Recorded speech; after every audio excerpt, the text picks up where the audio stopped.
তো তারপর আমরা সেখান থেকে বেরিয়ে পড়ি। তো বাড়ি গিয়ে আবার সেলিব্রেশন হয়েছিল। আর দিদি দাদারা যেহেতু এখানটাতে থাকে না, কাজের জন্য কোচবিহারে থাকে, সেদিন ওরা বিকেল বিকেল চলে এসেছিলো।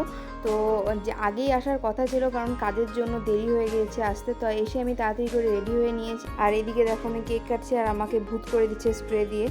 তো কেক কাটার পর সবাইকে এক এক করে খাইয়ে দিলাম। তো এবারে জন্মদিনটা তো আমার এইভাবেই কাটলো। তো পুরো ব্লগটা কেমন লাগলো অবশ্যই আমাকে কমেন্ট করে জানিও।